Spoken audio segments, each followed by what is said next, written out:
자, 오늘 우리가 함께 나눌 말씀의 제목은 인생의 기념비 7번째 시간입니다.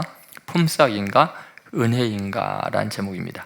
그동안 우리가 인생의 기념비를 어떻게 세울 것인가, 예수님께서 지상 최고의 마지막 명령을 내리신 마태복음 28장 19절 20절을 통해서 말씀을 나눴죠. 인생의 가장 가치 있는 것은 하늘과 땅의 모든 권세를 예배하는 그 예배가 인생의 기념비다. 두 번째는 제자화하는 것, 모든 민족을 나 같은 연약한 사람이 제자화할 수 있다는 것, 그것이 인생에 남는 것이다. 그리고 세상 끝날까지 너희와 함께 있으리라, 주님과 동행하는 것, 누구와 동행하는 자가 내 인생의 가치를 결정한다. 기억나세요? 네, 그리고 이제 창세기로 넘어왔어요. 그리고 야곱 이야기가 시작이 됩니다. 이스라엘이라는 위대한 민족이 탄생하게 된 야곱. 근데 28장에서 우리는 인생의 기념비라는 게 뭐예요?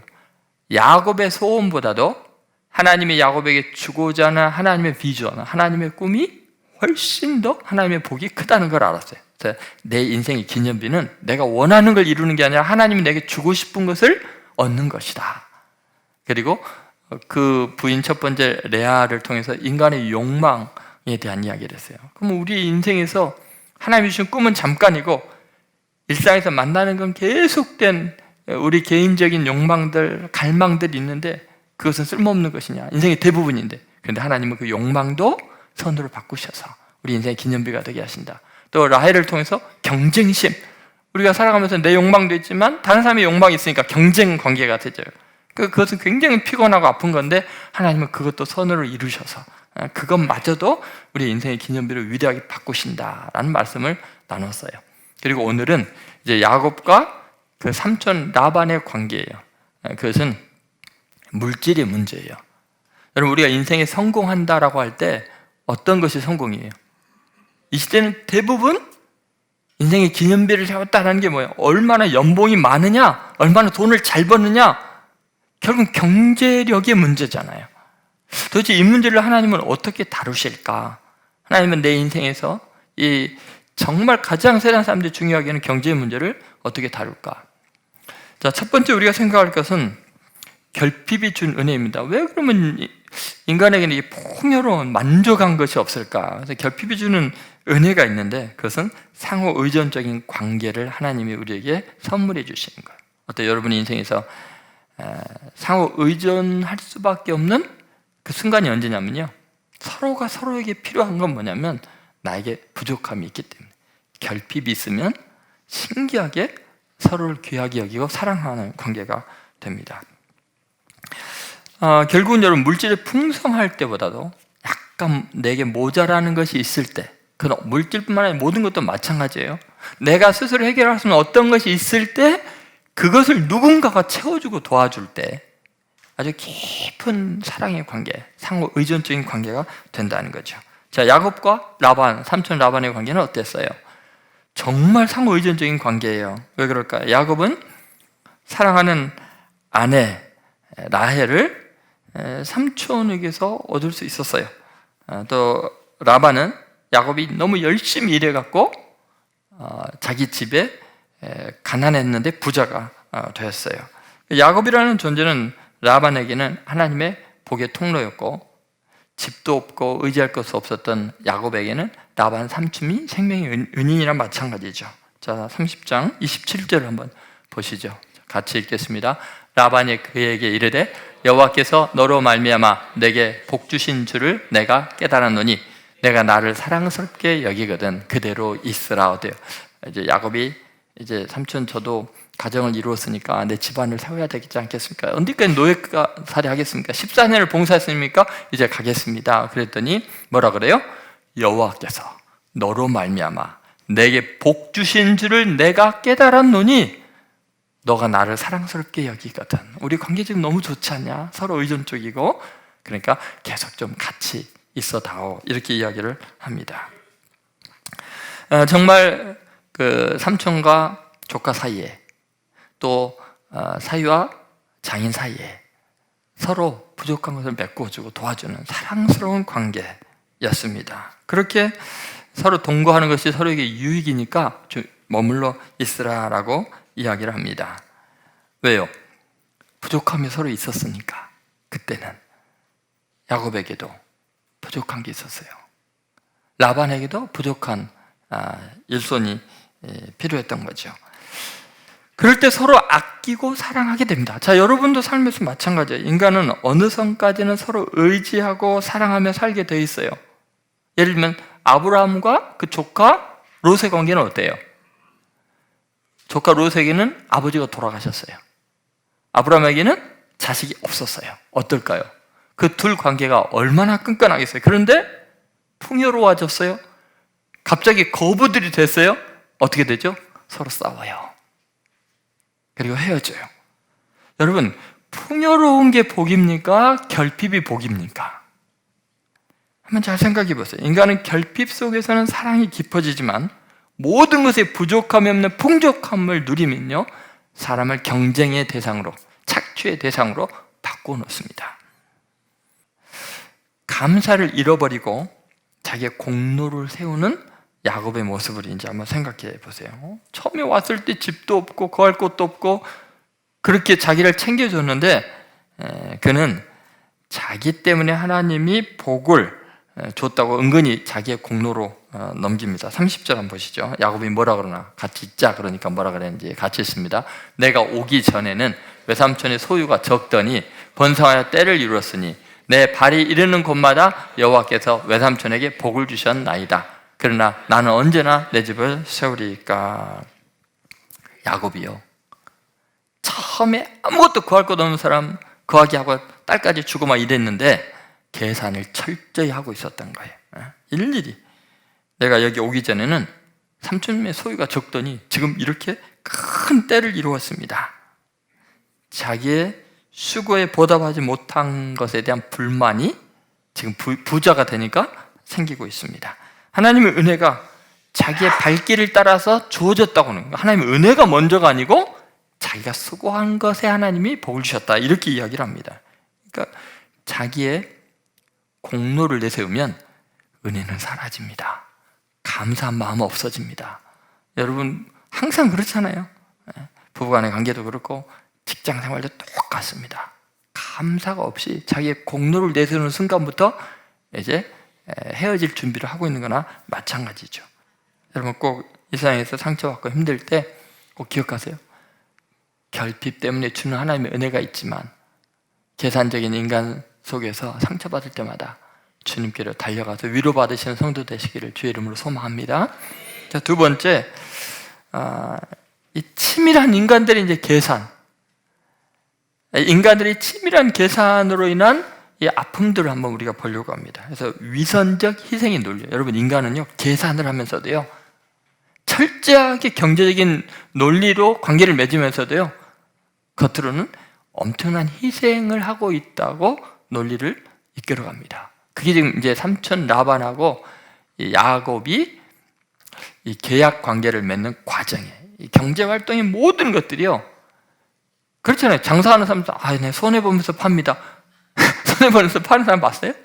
희생하고 헌신하는 것 같지만 이미 철저히 계산이 돼 있는 거예요. 뭐 1+1 절대 손해 본 거 안 할 거예요 아마. 그렇죠? 그래도 우리는 홀라당 넘어가죠. 자, 도대체 어떻게 치밀한 이 계산 작업이 진행이 되는가 보십시오. 야곱은 겉으로는 자기는 흠이 있는 양 염소를 자기 것을 하고, 그럼 내가 노동의 대가로 그걸 얻겠고 나머지 건강하고 온전한 것은, 흠 없는 것은 삼촌의 것으로 하시죠. 어때요? 되게 희생적이잖아요. 그렇게 섬기겠다는 거 아니에요. 그런데 보이는 곳에서는 그렇게 말을 하고 온갖 지금 꾀를 짜고 있는 거죠. 건강한 것들은 다 그렇게 태어나게 만들 생각을 하고 있는 거죠. 이 위선적인 희생의 논리, 이런 의식은 다음과 같은 문제를 일으키고 있습니다. 첫 번째는 상대편에게 신세지고 있다는 의식을 싫어합니다. 여러분 우리 인생에서요, 우리는 태어날 때부터 누군가에게 신세지고 살아갈 수밖에 없는 존재고요, 마지막 죽는 순간까지도요 지독할 정도로 홀로 신세져요. 여러분 동물들은 혼자 죽으면서 그 가족들 힘들게 합니까? 장례 절차 복잡합니까? 아무리 신세 안 지고요, 태어나도 좀 이따 버떡 일어나고요. 그래요. 인간만은요, 하나님께서 처음부터 끝까지 태어나서 죽을 때까지 신세 안 지고 살 수 없는 은혜 안에서만 살 수 있는 존재를 만들었어요. 그런데요, 인간이 병들면요, 계산하기 시작하면 뭐를 제일 먼저 하는 게 뭐냐면 나는 신세 안 지고 삽니다. 여러분, 신세 지는 것을 싫어하는 거 교만한 거예요. 주제 파가지 못한 거예요. 우리는요, 은혜 없이는 못 살아요. 자, 한번 보세요. 31절, 30장 31절에 보면은 우리의 착각을 잘 보여주죠. 같이 읽겠습니다. 라반이 이르되 내가 무엇으로 내게 주랴? 야곱이 이르되 외삼촌께서 내게 아무것도 주시지 않아도 나를 위하여 이 일을 행하시면 내가 다시 외삼촌의 양떼를 먹이고 지키리라. 뭔 말하는 거예요 지금? 외삼촌께서 내게 아무것도 주시지 않아도 뭘 안 줘요? 이제까지 다 줬는데. 자기가 노동력을 제공했다고 하지만 실제로 딸들로 아내로 줬고 그동안 먹고 산 건 뭐고 잘 집은 뭐예요 다. 야곱은 이걸 강조합니다. 외삼촌께서 내게 아무것도 주시지 않아도. 신세 지는 거 싫어해요. 신세 지고 있으면서도 그 인정하는 걸 싫어해요. 우리는 서로 의존적인 존재라고 그랬잖아요.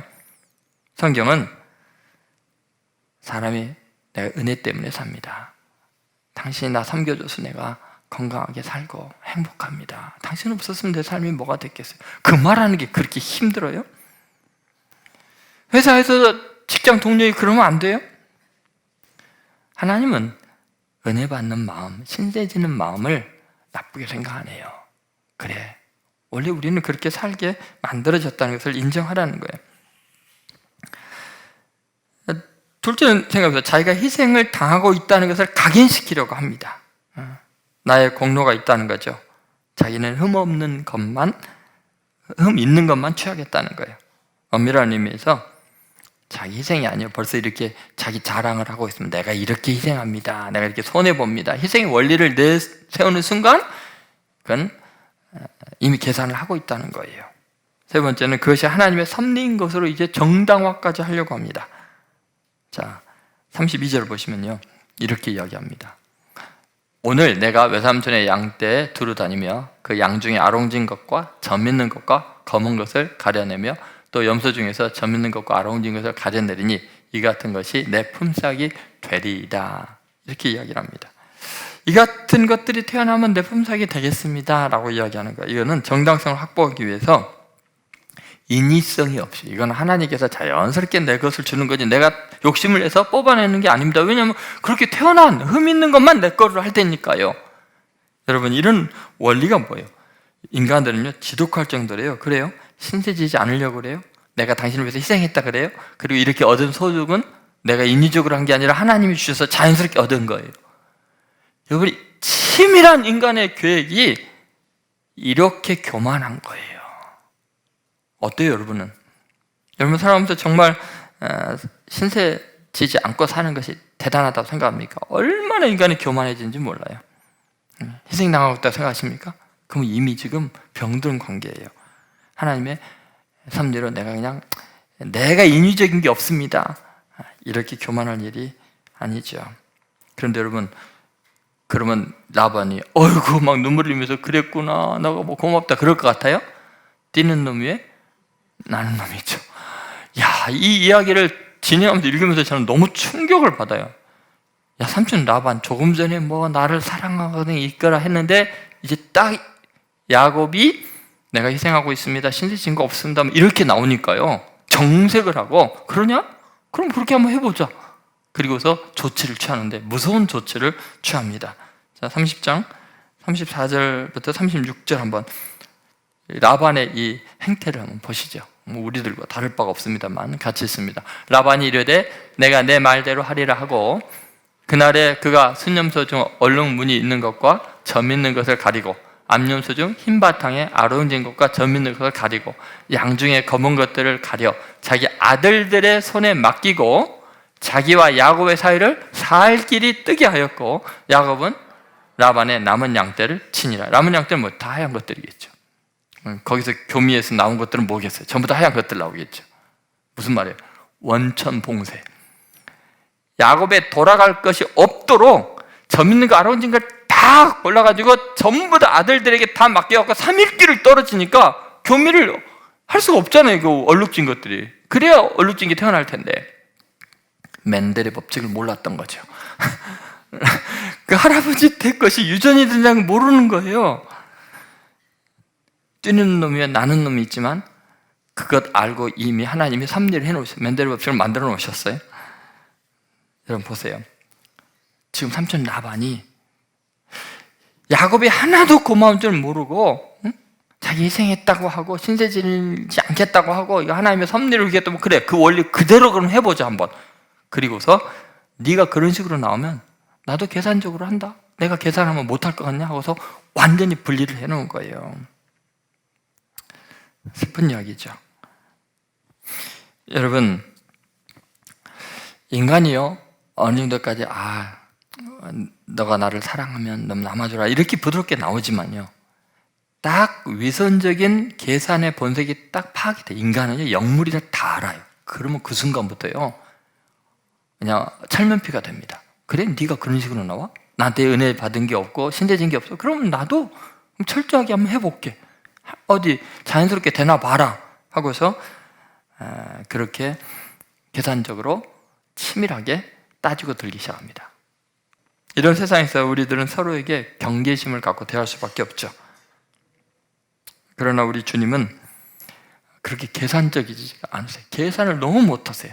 계산을 얼마나 못하냐면 오른밤을 치면 왼밤을 돌려달라고 오리를 가자 하는데 심리를 가라고 하시고 겉옷을 달라 그러면 속까지 주고. 그러면 예수님은 우리에게 그렇게 해주셨어요. 그래서 겉옷 속옷 다 내어주시고 십자가에 벌거벗겨진 채로 물과 피를 다 쏟아주시고 생명까지 내어주신 분이 우리 주님이세요. 여러분 꼭 이 주님의 사랑으로 위로받으시고 이 각박하고 힘든 세상에서 계산적이지 않은 유일한 사랑, 주님의 사랑으로 치유받고 회복되시기를 주의 이름으로 소망합니다. 마지막으로 이런 거죠. 이 속을 위한 이제 치밀한 노력이죠. 이 계산을 이제 하면서 손해보지 않으려고 얼마나 노력을 하는가. 그런데 놀라운 것은 뭐냐면 그것 속에 하나님의 은혜가 지배하고 있다는 거예요. 여러분 우리는요 이렇게 생각해요. 야곱의 치밀한 계산을 하고 계획을 짜고 그래서 그걸로 인해서 내가 라반을 이겼다라고 생각하는데 천만의 말씀입니다. 말도 안 되는 짓이지만 할 일이 그거밖에 없으니까 이상한 짓을 하는 거예요. 살구나무, 신풍나무, 버드나무 껍질 베개갖고 매달아 놓고 양과 염소가 임신할 때 와서 임신한다니까 교배할 때 와서 그거 보면은 얼룩진 게 태어난다는 게 말이 됩니까? 근데 야곱이 할 수 있는 방법이 그거라도 하는 거예요. 무슨 말인지 알겠습니까? 삼촌 라반이 이미 원천 봉쇄를 해놨어요. 어떻게 방법이 없죠. 그런데 하나님께서는 이미 그런 라반의 그 갈취하는 것을, 그 강자가 약자를 그렇게 대하는 것을 미리 아시고 법칙을 만들어 놓으셨던 거죠. 여러분 이 이야기가 얼마나 놀라운 이야기인가 이제 한번 생각해 봅시다. 우리 인생에서 우리가 할 수 있는 거 사실 기도하고 하나님을 의지할 수 있는 것이 있는데 그거는 너무나 멀게 느껴지잖아요. 현실적이지 않다고 느껴지잖아요. 하나님의 능력과 도우심을 구하지 않고 내가 할 수 있는 최소한의 노력을 하는데 말도 안 되는 짓을 하면서도 그 열매를 바라보고 있죠.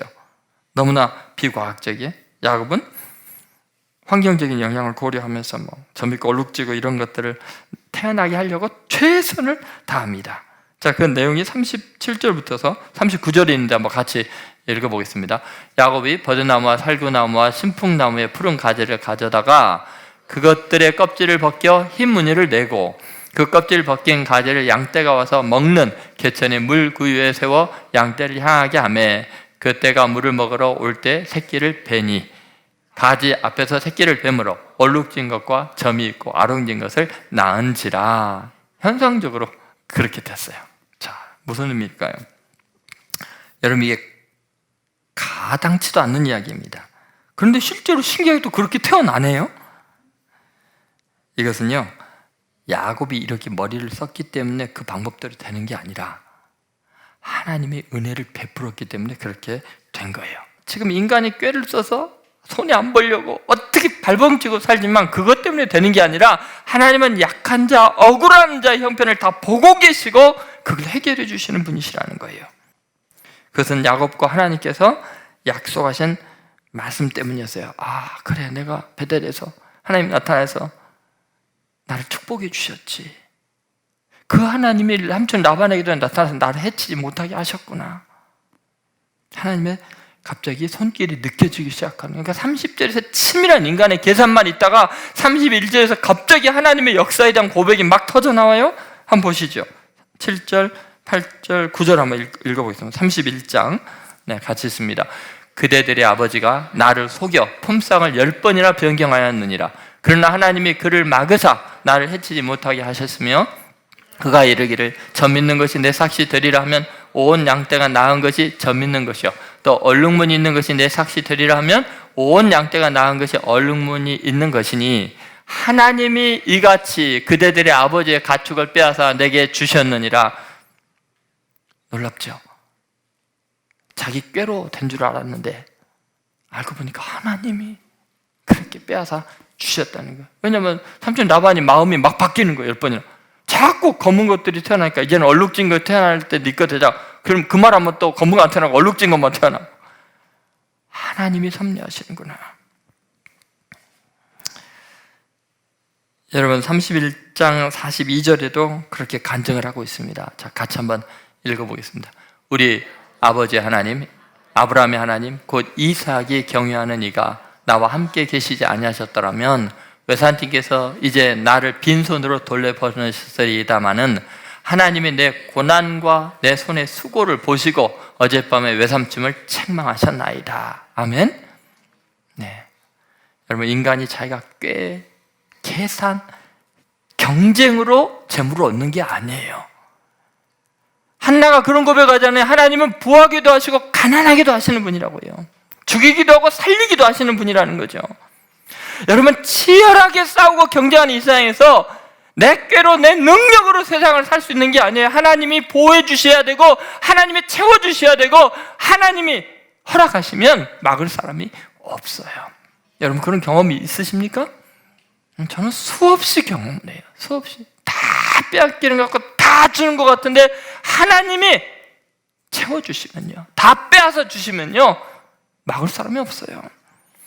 여러분 인생의 기념비, 경제적인 부여를 누리고 인생의 성공이라는 것 소유의 문제도 하나님께 있음을 믿으셔야 돼요. 여러분 절대 낙심하지 마세요. 하나님 그렇게 약하고 초라한 야곱을 끝까지 책임져 주십니다. 성경의 원리가 그래요. 예를 들어서 여러분 잠언 16장을 한번 집에 가서 읽어보세요. 계속 이 원리예요. 마음의 경영은 사람에게 있어도, 이거 뭐 마음의 꾀, 계산하는 것은 누구에게 있어요? 사람에게 있어도 말의 응답은 누구에게부터 와요? 여호와께로 말미암는다는 거예요. 여러분 9절에도 이런 말씀이에요. 사람이 마음으로 자기의 길을 계획할지라도, 야곱 얼마나 계획을 많이 하고 라반 계획을 많이 했습니까? 계획할지라도 그 걸음을 인도하시는 이 누구예요? 하나님 여호와시니라. 여러분 믿습니까? 절대로 낙심하지 마시고요. 인생의 물질 때문에 받은 피해와 어려움이요 하나님이 다 갚아주십니다. 하나님이 다 계획하시고 섭리하셔서요 놀랍게 복을 주십니다. 여러분 꼭 끝까지 믿음으로 이겨나가세요. 절대로 여러분 무거운 짐, 경제적인 어려움에서 절망하지 말고 낙심하지 마세요. 우리 하나님 살아계시잖아요. 끝까지 하나님의 은혜를 갈망하고 언약을 붙들고 믿음으로 승리하심으로 인생의 기념비, 물질의 복도 많이 누리는 성도들, 또는 결핍이 또 다른 복을 주는 것도 믿으면서 결핍의 순간에도 감사하면서 승리하는 성도들 되시기를 주의 이름으로 축원드립니다.